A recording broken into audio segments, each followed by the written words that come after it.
வணக்கங்களே, கடவுளூர் TV நேயர்களுக்கு லக்ஷ்மிநாராயண அன்பு வணக்கங்கள். இப்போ நம்ம பார்க்க போகிறது வார ராசி பலன் 20ஆம் தேதியிலேருந்து 26ஆம் தேதி வரை எப்படி இருக்க போதான்னு பார்க்க போகிறோம். ஸோ எப்போதுமே சொல்லுதாங்க, லக்னத்தை பாருங்கள். ராசிக்கு பார்ப்பதை விட லக்னத்தை பார்க்க ரொம்ப பர்ஃபெக்டாக இருக்கும். உதாரணமாக ஒரு மகர லக்னம் விருச்சிக ராசினா நீங்கள் விருச்சிக ராசிக்கான பலன்களை பார்க்கணும், மகர ராசிக்கான பலன்களை பார்க்கும்போது ரொம்ப சூப்பராக இருக்கும். முதல்ல வர்றது பொது பலன்கள், அதுக்கப்புறம் தசாபுக்தி பலன்கள். உங்கள் ஜனனகால ஜாதகத்தில் என்ன தசாபுக்தி அந்தரங்கள் வருதோ அதை மிங்கிள் பண்ணி நோட் பண்ணி பார்க்கும்போது அது பர்ஃபெக்டாக ஒர்க் ஆகும். வீடியோட எண்டில் டிப் ஆஃப் த வீக் இருக்குது, மறக்காமல் பாருங்கள். கும்பராசி. ஸோ கும்பராசிக்கு வந்து பார்த்திங்கன்னா உங்களுக்கு ராசி அதிபதி சனி 2ல் இருக்கும்போது நல்லா, அது மட்டும் இல்லாமல் 2ல் வந்து நிறைய கிரகங்கள் இருக்கும்போது வருமானத்துக்கு எந்த குறையும் இருக்காது. ஆனால் குடும்பத்தில் நிறைய குழப்பங்கள், சண்டை சச்சரவுகள்லாம் இருக்கிறதுக்கான வாய்ப்புகள் ரொம்ப கவனமாக இருந்துக்கணும். அதே மாதிரி வந்து பார்த்திங்கன்னா 2ல் வந்து குருவே இருக்கும்போது பெரிய பணம், பெரிய ஒரு வளர்ச்சி வர்றதுக்கான வாய்ப்புகள் ரொம்ப நல்லாயிருக்கு. 3 மற்றும் 10ஆம் அதிபதியான செவ்வாய் வந்து 2ல் இருக்கும்போது சின்ன சின்ன விஷயங்கள், சந்தேகங்கள், கொஞ்சம் கலகங்கள் வர்றதுக்கான வாய்ப்புகள் ரொம்ப கவனமாக இருந்துக்கிறது ரொம்ப நல்லது. 4 மற்றும் 9ஆம் அதிபதியான செவ்வாய் வந்து சுக்கிரன் வந்து ஆட்சி பலத்தோட 4ல் இருக்கும். புதிய சொத்துக்கள் சம்பந்தமான விஷயங்கள் ரொம்ப நல்லாயிருக்கும். அப்பாவுடைய உடல்நலம் சம்பந்தமான விஷயங்கள், வெளிநாட்டில் இருக்கணும், ஒரு சின்ன சின்ன மன உளைச்சல் இருக்கிறதுக்கான வாய்ப்புகளை கண்டிப்பாக கொடுக்குங்க. 5, 8ஆம் அதிபதியான புதன் உங்களுக்கு வந்து பார்த்திங்கன்னா 5லேயே ஆட்சி பலம். குழந்தைகளோட வளர்ச்சி, குழந்தைகளோட விஷயம்லாம் சிறப்பாகவும் சந்தோஷமாகவும் கண்டிப்பாக இருக்குங்க. அதுக்கப்புறம் பார்க்கும்போது உங்களுக்கு 6ஆம் அதிபதியான சந்திரன் நல்ல ஒரு விஷயங்கள், நல்ல ஏற்றங்கள் வர்றதுக்கான வாய்ப்பு, சந்தோஷமும் வேலையில் நல்ல ஏற்றங்கள், சந்தோஷங்கள்லாம் வரும். ஒரு நல்ல ஒரு உயர்வு கிடைக்கிறதுக்கான வாய்ப்பும் ரொம்ப நல்லா இருக்குங்க. அதுக்கப்புறம் பார்க்கும்போது உங்களுக்கு 7ஆம் அதிபதியான சூரியன் 3ல் வந்து உச்சமாக இருக்கும்பொழுது கணவன் சம்மந்தமான விஷயம், நல்ல ஒரு அங்கீகாரம், நல்ல சந்தோஷங்கள், குதூகலங்கள்லாம் இருக்கிறதுக்கான வாய்ப்பு எல்லாமே ரொம்ப நல்லா இருக்குது. அதுக்கப்புறம் பார்க்கும்போது உங்களுக்கு 8ஆம் அதிபதியான புதன் 5ல் இருக்கும்போது குழந்தைகளுடைய செயல்பாடுகள் சில நேரங்கள் மன வருத்தம் தரலாம். அது கொஞ்சம் சின்னதாக ஒரு இது இருக்கும். பட் கொஞ்சம் பார்த்து அட்ஜஸ்ட் பண்ணி போகிறது நம்ம விஷயம், வேறு வழி கிடையாது இல்லையா, கொஞ்சம் அட்ஜஸ்ட் பண்ணி தான் போகணும். அதுக்கப்புறம் பார்க்கும்போது உங்களுடைய 9ஆம் அதிபதியான சுக்கிரன் வந்து 4ல் வந்து ஆட்சி பலத்தோடு இருக்கும்போது சொத்துக்கள், வண்டி வாகனங்கள் வாங்குகிற யோகங்களை கண்டிப்பாக கொடுத்துருங்க. அதுக்கப்புறம் பார்க்கும்போது உங்களுக்கு 10ஆம் அதிபதியான செவ்வாய் வந்து பார்த்திங்கன்னா உங்களுக்கு வந்து இப்போது 2ல் இருக்கும்போது தொழில் ரீதியான விஷயம், நல்ல வருமானம், நல்ல லாபங்கள் வரதுக்கான வாய்ப்புகள் இருக்குது. கலகங்கள் வரும். ஸோ அதை மட்டும் கொஞ்சம் கவனமாக இருந்துக்கிறது ரொம்ப நல்லதுங்க. அதுக்கப்புறம் பார்க்கும்போது கும்ப ராசிகள் வந்து 2, 11ஆம் அதிபதி குரு வந்து பார்த்திங்கன்னா ஆட்சி பலத்தோடு பெரும் பணம், ஒரு பெரிய பணமோ நல்ல வருமானங்களோ வர்றதுக்கான வாய்ப்பு எல்லாமே ரொம்ப அற்புதமாக இருக்குங்க. ஸோ இதுவரை பார்த்தது வந்து பொது பலன்கள். இப்போ பார்க்குறது தசாபக்தி பலன்கள். கும்ப லக்னமாக இருந்து சூரியன் தசாபதி. சூரியன் வந்து பார்த்திங்கன்னா 7ஆம் அதிபதி 3ல் இருக்கும்போது உங்கள் முயற்சியில் பெரிய வெற்றிகள், வியாபாரம் சம்மந்தமான விஷயம்லாம் வந்து நல்ல ஒரு பாப்புலாரிட்டி, நல்ல சந்தோஷங்கள், குதூகலங்கள்லாம் இருக்கிறதுக்கான வாய்ப்புலாம் ரொம்ப நல்லா இருக்குது. கும்ப லக்னமாக வந்து சந்திரன் தசாபதி. சந்திரன் 6ஆம் அதிபதி. வேலை சம்மந்தமான விஷயம், நல்ல ஏற்றமும், நல்ல லாபமும், நல்ல ஒரு பெரிய வருமானங்கள் வர்றதுக்கான வாய்ப்பு எல்லாமே ரொம்ப நல்லா இருக்குது.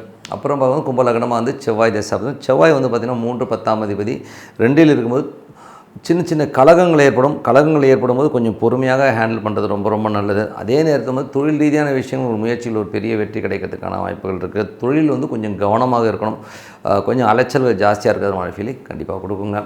அதுக்கப்புறம் பார்க்கும்போது கும்ப லக்னமாக வந்து ராகு தசாபதி. ராகு வந்து 12ல் இருக்கும்போது பெரிய விஷயங்கள் நினச்சி கொஞ்சம் குழம்புவீங்க, நைட்டு தூங்காமல் அது எப்படி ஆயிடுச்சுன்னா என்ன பண்ணுறது, அப்படி ஆயிடுச்சுன்னா என்ன பண்ணுறதுங்கிற விஷயங்கள்லாம் இருக்கும். ஸோ ராசியிலே இருக்கும்போது அந்த ஒரு எமோஷன்ஸை கொடுக்கும். அதை மட்டும் வந்து நீங்கள் கண்ட்ரோல் பண்ணிட்டீங்கன்னா மற்றவெல்லாம் சிறப்பு தான். கும்ப லக்னமாக வந்து குரு தசாபதி. குரு வந்து பெரிய வருமானங்கள், பெரிய பணம் வருவதற்கான வாய்ப்பு எல்லாமே ரொம்ப நல்லாயிருக்கு. கும்ப லக்னமாக வந்து சனி தசாபுத்தி அந்தரங்கள். சனி வந்து பார்த்திங்கன்னா 12ஆம் அதிபதி 2ல் இருக்கும்போது மறைமுகமான வருமானங்கள், நல்ல ஒரு பெரிய ஒரு நினச்ச காசு திடீர்னு வர்றது, இதெல்லாமே ரொம்ப நல்லாயிருக்கும். குடும்பத்தில் வந்து சின்ன சண்டை சச்சரவு, எமோஷன்ஸ் இருக்கும். அது மட்டும் கொஞ்சம் கவனமாக பேசுகிறது ரொம்ப நல்லது. கும்ப லக்னமாக இருந்து புதன் தசாபுத்தி அந்தரங்கள். புதன் வந்து பார்த்திங்கன்னா குழந்தைகளோட வளர்ச்சி, குழந்தைகளோட விஷயம் அற்புதமாகவும் சந்தோஷமாகவும் குதூகலமாகவும் இருக்குங்க. கும்ப லக்னமாக வந்து கேது தேசாபதி. கேது வந்து உங்களுக்கு வந்து 7ல் இருக்கும்போது சில நேரங்களில் வந்து வாக்குவாதங்கள் கணவன் மனைவிக்கு நடுவில் நடக்கும். சில நேரங்கள் வந்து வியாபார ரீதியான விஷயங்களுக்காக கொஞ்சம் கடன் வாங்குற சூழ்நிலை கண்டிப்பாக ஏற்படுத்துங்க. கும்ப லக்னமாக வந்து சுக்கிரன் தசாபதி. 4, 9ஆம் அதிபதியான சுக்கிரன் உங்களுக்கு வந்து இப்போ 4லே ஆட்சி பலத்தோடு இருக்கும்போது சொத்துக்கள் வாங்கிறதுக்கான அமைப்பு, வண்டி வாகனம் வாங்கிறதுக்கான அமைப்புமே ரொம்ப நல்லாயிருக்கு. தந்தையுடைய உடல்நலம் சம்மந்தமான விஷயங்களில் கொஞ்சம் கேர் எடுத்து பார்த்துக்கிறது ரொம்ப நல்லதுங்க. மற்றபடி என்னங்க, என்னை பொறுத்த ஒரு நல்ல ஒரு பிரார்த்தனை, மனதார இறைவனை பிரார்த்தனை பண்ணும்போது கண்டிப்பாக அடுத்த லெவல் போகிறதுக்கான வாய்ப்பு வரும்போது சிறப்பாக இருக்குது. Tip of the week. So tip of the வீக்கில் வந்து தமிழ் புத்தாண்டு எப்படி இருக்கும் அப்படிங்கிறத பற்றி தான் பேச போகிறோம். ஸோ தமிழ் புத்தாண்டு வாழ்த்துக்கள் எல்லாருக்கும். கொஞ்சம் லேட்டாக சொன்னாலும் தமிழ் புத்தாண்டு வாழ்த்துக்கள். ஸோ இப்போ வந்து பார்த்திங்கன்னா இதில் வந்து மேஜராக ராஜா அப்படின்னு சொல்லுவோம். பஞ்சாங்கத்தில் பார்த்திங்கன்னா ராஜாங்கிற கிரகம் பார்த்திங்கன்னா இந்த வாட்டி வந்து வர்றது வந்து குரு பகவான் தான் வர்றார். ஸோ அது குரு பகவானில் உள்ள ஒரு நல்ல விஷயமே என்னென்னா அவர் உச்சமாகிறார். ஸோ உச்சமாகும்போது என்ன மாதிரி விஷயங்கள் இருக்கும் அப்படின்போது குரு உச்சமாகும்போது அவர் வந்து கோல்டு சம்மந்தமான விஷயங்கள் வந்து நிறைய ஃப்ளக்சுவேஷன்ஸ் வரும். ஒரு கொஞ்சம் இறங்குற மாதிரி இருக்கும். அதுக்கப்புறம் இன்னும் ஒரு உச்சத்தை கண்டிப்பாக குருன்றது வந்து கண்டிப்பாக தொடும். அது மட்டும் இல்லாமல் குருவுடைய விஷயங்களில் வந்து பார்த்திங்கன்னா இன்னும் என்ன மாதிரி விஷயம், டெக்னாலஜி வைஸ் வந்து நிறைய முன்னேற்றங்கள் இருக்கும். ஆன்லைன் சம்மந்தமான விஷயம் ரொம்ப ரொம்ப கேர்ஃபுல்லாக இருக்கும். எல்லாருமே வந்து அந்த ஃபோன்ஸ்லாம் வந்து ஆப்ரேட் பண்ணும்போது கொஞ்சம் கவனமாக பார்த்துக்கிறது ரொம்ப ரொம்ப நல்லது.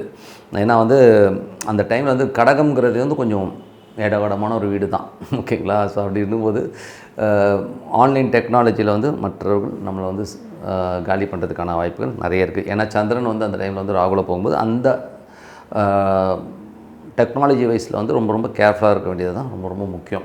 அதில் வந்து நம்மளை சாப்பிட்ருவாங்க. அதனால் எல்லாருமே ஆன்லைன் பேங்கிங்காக இருக்கட்டும், எந்த கால் இல்லை ஒரு ஆப்பு இதெல்லாம் வந்து நீங்கள் கொஞ்சம் பார்த்து இது பண்ணிக்கிறது ரொம்ப ரொம்ப நல்லது. அதுக்கப்புறம் என்ன மாதிரி விஷயங்கள் இருக்கும்போது குருவை பொறுத்தவரை வந்து கடல் சார்ந்த விஷயங்கள். ஸோ இதனுடைய பார்வைகள் ரொம்ப மேஜரான விஷயங்களை பண்ணும். ஸோ மேஜரான விஷயங்கள் போது குருவின் பார்வை எங்கே போகும் அப்படின்னும்போது உச்சமான குரு வந்து ஜூன் 6க்கு மேலே வந்து விருச்சிகத்தை பார்ப்பார். விருச்சிகத்தை பார்க்கும்போது சடன் வளர்ச்சி, அதாவது இதுவரை இருந்த ஒரு சூழ்நிலையிலேருந்து ஒரு ரொம்ப கீழ்த்தரமாக கீழே இருந்தவங்க வந்து டக்குன்னு மேலே வர்றதுக்கான வாய்ப்பு, ரொம்ப அடிமட்டத்தில் இருந்தாங்க ஒரு திடீர்னு ஒரு நல்ல வளர்ச்சி வர்றதுக்கான வாய்ப்புகள், ஒரு ரொம்ப டவுனாக இருந்த பகுதி திடீர்னு நல்ல ஒரு க்ரோத், புதிய திட்டங்கள் மூலியமாக ஒரு பெரிய க்ரோத் வர்றதுக்கான விஷயங்களாமே ரொம்ப சூப்பராக இருக்குங்க. அதுக்கப்புறம் பார்க்கும்போது குருவின் பார்வை வந்து மகரத்துக்கு விழும்போது என்ன மாதிரி விஷயங்கள்லாம் நடக்கும் அப்படின்னா, நல்ல ஒரு பேக் சைடு அதாவது நெசவாளிகள், அந்த துணி துவைப்பாங்க இல்லையா, லாண்ட்ரி சம்மந்தப்பட்டவர்கள், அந்த பகுதிகள் இருக்கவங்களுக்குலாம் வந்து நல்ல வருமானங்கள் சூப்பராக வருங்க. ஸோ அது ரொம்ப நல்ல விஷயம். அதில் வந்து பார்த்திங்கன்னா நல்ல இன்கம் சோர்ஸஸை கொடுத்துரும். அது மட்டும் இல்லாமல் தொழில் ரீதியான விஷயங்களில் வந்து புதிய புதிய விஷயங்கள் நடக்க ஆரம்பிக்கும். அதே ரொம்ப நல்ல விஷயம். அதில் வந்து பார்த்திங்கன்னா புதுசாக வந்து தொழில் ரீதியான விஷயம் நல்ல சப்போர்ட் கிடைக்கும். அதே மாதிரி காலபுருஷன் 10ஆம் இடத்தை வந்து பார்க்கும்போது ஒரு அற்புதமான விஷயங்களை கண்டிப்பாக கொடுத்துருங்க. அதுக்கப்புறம் பார்க்கும்போது குருவின் ஜூன் 6க்கு மேலே வந்து 9ஆம் மீனத்துக்கே விழுது. ஸோ அப்போ வந்து உங்களுக்கு ஜூன் 6 ஜூலைக்கு மேலே தான் வந்து இந்த வார் சம்மந்தமான விஷயங்கள் ஒரு முடிவுக்கு வரதுக்கான வாய்ப்புகளை கண்டிப்பாக கொடுத்தோம். ஸோ அந்த தமிழ் புத்தாண்டில் இந்த மாதிரி விஷயங்கள் தான் இருக்குது. அது மட்டும் இல்லாமல் சேனாதிபதி, ஸோ சேனாதிபதிங்கிறவர் வந்து பார்த்திங்கன்னா செவ்வாயாக வரும்போது கொஞ்சம் அந்த எமோஷன்ஸ் ஸ்ட்ரெஸ்ஸஸ்லாம் கொஞ்சம் அதிகமாக சட்ட ரீதியான விஷயங்கள் நடவடிக்கைகள் வந்து ரொம்ப ஸ்ட்ராங்காகும். போலீஸுடைய கை ஓங்கி இருக்கிறதுக்கான வாய்ப்புகளுமே நிறைய இருக்குது. ஸோ இதெல்லாமே வந்து ரொம்ப நல்ல விஷயங்கள். அதே மாதிரி வந்து பார்த்திங்கன்னா மிளகாய் சம்மந்தமான மிளகாய், இந்த மாதிரி ஒரு காரசாரமான உணவு வகைகள்லாம் வந்து நல்ல ஒரு ரேட்டுக்கு போகிறதுக்கான வாய்ப்புகள் ரொம்ப நல்லாயிருக்கு.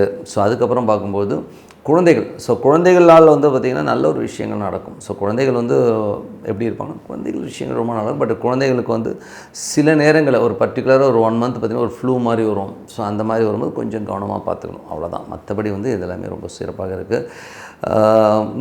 இந்த புத்தாண்டு எப்படி இருக்குன்னா, இந்த புத்தாண்டு வந்து கொஞ்சம் வந்து ஃப்ளக்சுவேஷன்ஸ் கொஞ்சம் அதிகமாக இருக்கிற புத்தாண்டு தான். எப்படின்னா வெளிநாட்டில் இருக்கவங்க அவங்களுக்குலாம் வந்து சின்ன சின்ன பாதிப்புகளே கண்டிப்பாக இருக்கும். ஏன்னா குரு வந்து சனியுடைய சாரத்தில் போகிற அந்த காலகட்டத்தில் அது 9ஆம் பார்வையாக குரு பார்த்தாலும் அவங்களுக்கு வந்து ஒரு சனி வந்து 8ஆம் அதிபதியின் போது ஒரு மன உளைச்சல் அதை கண்டிப்பாக கொடுத்துரும். பெரும் தலைவர்கள், பெரிய பெரிய தலைவர்களுக்கு ஏதாச்சும் ஒரு பங்கம் வர்றதுக்கான வாய்ப்புகள் இருக்குது. யாராவது பாப்புலாரிட்டியான ஒரு தலைவர்களுக்கு வந்து ஒரு சின்ன ஒரு விஷயங்கள்லாம் நடக்கிறதுக்கான வாய்ப்புலாம் நிறைய இருக்குது. ஸோ மற்றபடி என்னங்க, என்னை பொறுத்தவரை இதுக்கு பரிகாரம் அப்படின்னு சொல்ல போனோம்னா, என்னை பொறுத்த குருமார்கள்ன்றது வந்து யாரை சொல்லுவோம்னா, ஒரு சங்கராச்சாரியார், பாபாஜி, இந்த மாதிரி ஏதோ ஒரு உங்களுக்கு பிடிச்ச குருமார்கள், சித்தர்கள், இந்த வழிபாடு பண்ணும்போது நமக்கு ஒரு ரிலீஃப் கிடைக்கிறதுக்கான வாய்ப்புகளை கண்டிப்பாக கொடுத்துரும்.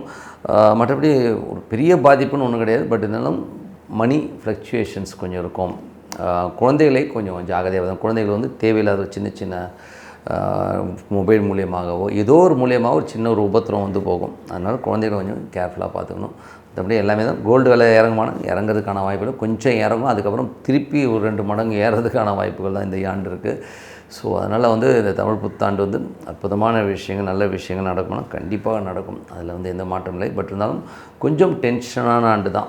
ஏன்னா குரு ராஜாவாக இருந்து அது கடகத்தில் இருக்கும்போது கொஞ்சம் இந்த பிளாக் மார்க்கெட்டு, கொஞ்சம் அந்த ரவுடிசம் சம்மந்தமான விஷயங்கள்லாம் வந்து கொஞ்சம் அதிகரிக்கிற மாதிரி இருக்கும். அது வந்து கவர்மெண்ட் கண்ட்ரோல் பண்ணுவாங்க. பட் இருந்தாலும் வந்து அது ஒரு பாதிப்பு அப்படி வந்து ஏறி இறங்கிறதுக்கான வாய்ப்புகளை கண்டிப்பாக கொடுத்துருங்க. மற்றபடி எல்லாமே சிறப்பு தான்.